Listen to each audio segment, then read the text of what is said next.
Let us start with Langmuir adsorption isotherm.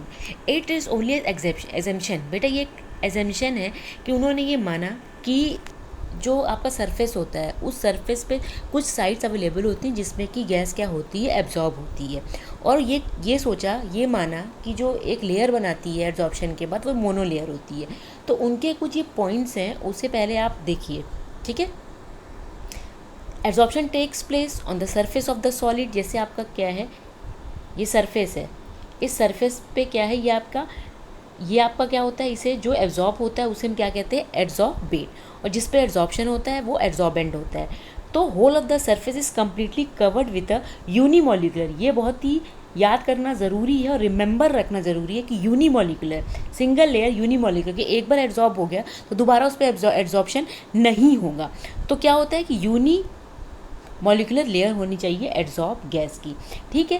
पहले इनका एसम्पशन ये है। दूसरा क्या है, adsorption consist of to opposing. मैंने क्या है कि लैंगमुर में ये है बेटा कि दो टर्म है कि एड्जॉर्प्शन एंड डिजॉर्प्शन। कहने का मतलब ये है कि अगर यहाँ पे एड्जॉर्प्शन हुआ तो यहाँ से गैस डीएब्जॉर्ब भी होगी, निकलेगी भी।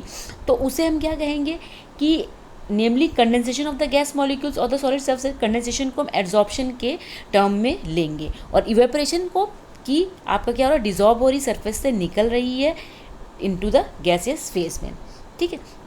अब ये जो रेट ऑफ जो कंडेंसेशन यानी जो आपका एब्जॉर्प्शन, जहाँ पे भी रेट ऑफ द कंडेंसेशन है वहाँ पे आप ये कर लीजिएगा कि आपका जो एब्जॉर्प्शन है वो डिपेंड करता है कि अनकवर्ड सरफेस। क्योंकि जो सरफेस अगर ये कवर्ड हो गई, यानी कहने का मतलब यहाँ पे अगर एब्जॉर्प्शन हो गया तो जो भी सरफेस कवर नहीं होगी उसे बेयर कहेंगे, वहाँ पे क्या होगा, उस पर डिपेंड करेगी रेट ऑफ अ एब्जॉर्प्शन, ठीक है।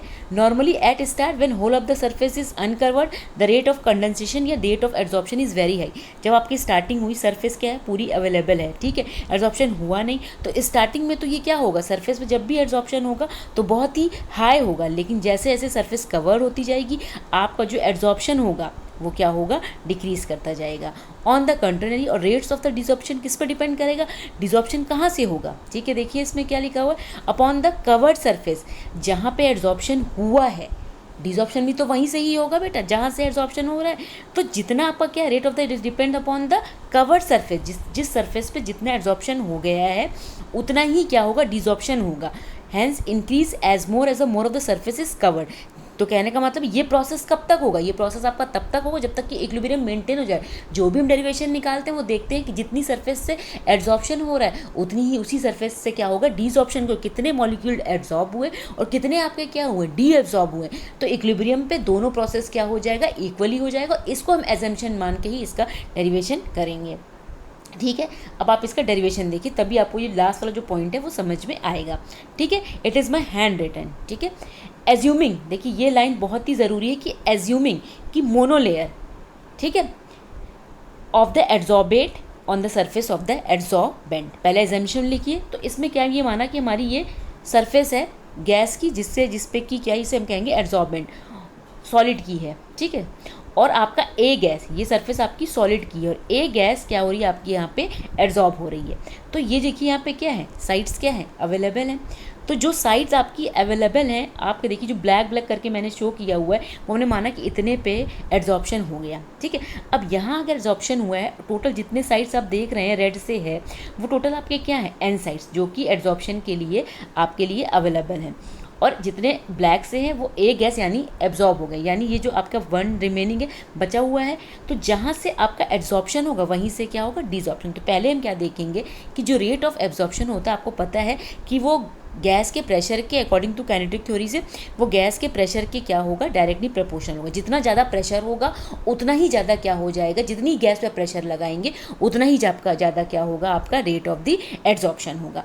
फिर रेट ऑफ द जो adsorption, ROA is the rate of the adsorption, वो ऑल्सो डिपेंड्स करता है कि कितनी साइड्स आपकी अवेलेबल है। क्योंकि अगर ये कवर्ड हो गई तो ये मोनोलेयर बना ली, ये अगर कवर्ड हो गई तो ये जितनी रिमेनिंग रह गई है आपका एड्जॉर्प्शन उसी पे तो होगा। तो हम अवेलेबल साइड्स कैसे निकालेंगे, theta is the available side, ये हमने माना है, ठीक है। और आपकी theta is equal two sides occupied divided by total sides. तो टोटल साइड्स आपकी कितनी है, n। मैंने कहा ना टोटल साइड्स जितनी है वो है आपकी n। और थीटा क्या है कि पूरी अवेलेबल है।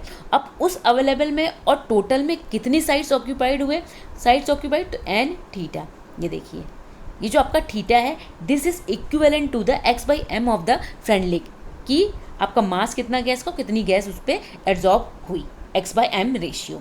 ठीक है, देन हम कहाँ आते हैं बेटा, अब मैंने कहा कि इक्विलिब्रियम पे, इक्विलिब्रियम में rates of the absorption is equal to the rate of the desorption. अब ये देखिए आपका ROA है, आपका ROA rate of the absorption is, मैंने क्या कहा था, डायरेक्टली प्रोपोर्शनल टू द, अब क्या था, अवेलेबल साइट्स कितनी आपकी, यहाँ पे देखिए कितनी भी अवेलेबल साइट्स है उसके क्या है, इक्वल है। तो ये देखिए अब आपकी क्या है, टोटल साइट्स में से अगर ऑक्यूपाइड साइट्स माइनस कर दोगे, टोटल साइट्स में से अगर आप ऑक्यूपाइड साइट माइनस कर दोगे, देखिए यहाँ पे, तो आपका क्या हो जाएगा, अवेलेबल साइट्स मिल जाएंगे। आप ये देखिए कि ये आपके साइट्स क्या हैं, ऑक्यूपाइड हैं, तो साइट्स ऑक्यूपाइड इतने हो गए। यहाँ पे देखिए टोटल साइट्स आपके क्या हैं, n है, और थीटा आपका क्या है, थीटा कितना क्या है, अवेलेबल है। ठीक है, तो अगर आपको ये निकालना हो कि कितने साइट्स कवर्ड हुए हैं, कितने साइट्स कवर्ड हुए हैं, तो टोटल आपके क्या है, n, इस टोटल्स में से ऑक्यूपाइड को माइनस कर दो। अगर टोटल में से ऑक्यूपाइड को माइनस तो कितने बचे रह गए, कहने का मतलब बेयर साइट्स, अवेलेबल साइट्स कितने बचे रह गए जिस पे गैस फिर से एब्जॉर्ब हो, तो वो क्या हो जाएगी, n माइनस n थीटा। अब यहाँ से बेटा आप n कॉमन ले सकते हो, अगर n कॉमन ले लोगे तो ब्रैकेट में आपका क्या आ जाएगा, 1 माइनस थीटा। तो ये क्या हो जाएगा, ROA। अब जब आप प्रोपोर्शनैलिटी का साइन हटाओगे तो एक कांस्टेंट लगाओगे, वो आपका K हो गया, PA हो गया। ठीक है, प्रेशर देखिए ये है K pressure and 1 minus theta, it is the rate of the absorption. मैंने कहा जिस इतना एब्जॉर्प्शन हुआ है वहीं से आपका क्या होगा, डिसॉर्प्शन भी होगा।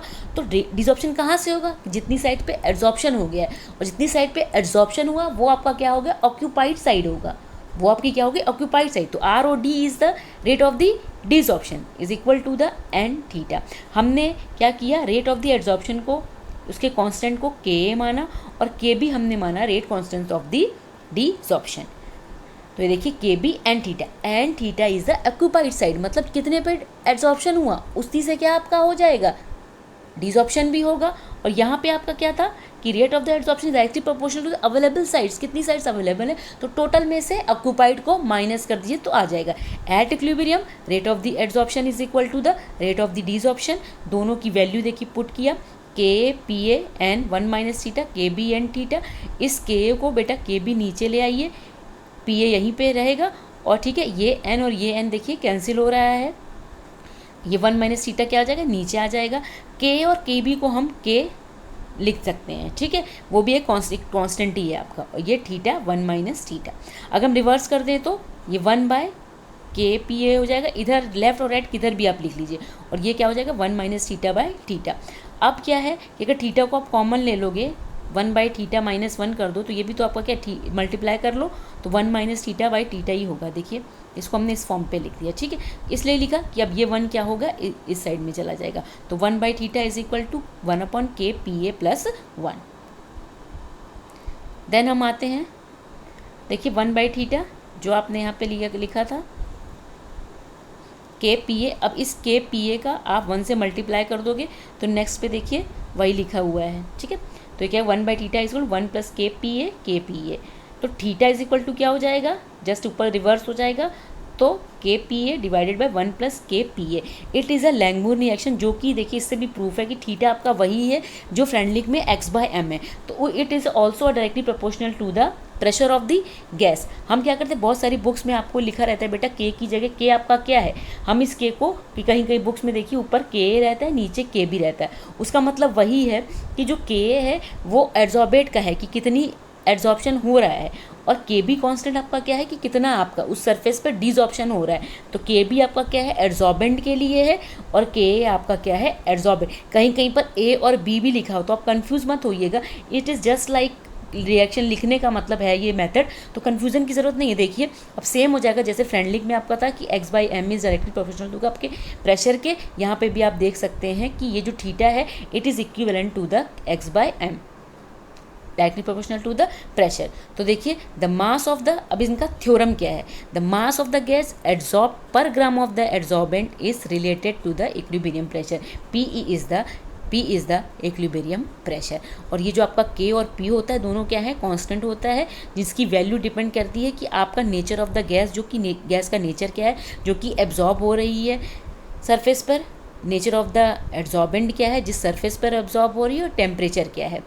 तो ये देखिए, अगर हमें ग्राफ प्लॉट करना हो तो हम ग्राफ भी प्लॉट कर सकते हैं। इस P को कॉमन करके यहाँ पे इस P को आप इस साइड ले जाएंगे तो ये देखिए आपका क्या हो जाएगा कि P अपॉन, ये देखिए P upon x/m 1 plus KB P upon K। तो आप ग्राफ प्लॉट करोगे तो ये देखिए आप क्या हो जाता है कि y आपका है, y एक्सिस पर आप ले लीजिए ये P अपॉन x/m, ये आपका x एक्सिस पे देखिए, ये x एक्सिस पे आप प्रेशर ले लोगे तो जो आपका ये जो आपका स्लोप आएगा वो क्या हो जाएगा, KB अपॉन K, और ये आपका क्या हो जाएगा, इंटरसेप्ट हो जाएगा। तो इसको देखते देखते आप अलग अलग ग्राफ प्लॉट करोगे और आपको ये पता है कि अगर हम टेम्परेचर बढ़ाते हैं तो आपका एड्जॉर्प्शन क्या होता है, डिक्रीज़ करता है। ठीक है, लैंगम्यूर बेटा यहीं पे ख़त्म होता है, नेक्स्ट में हम आगे समझाएंगे।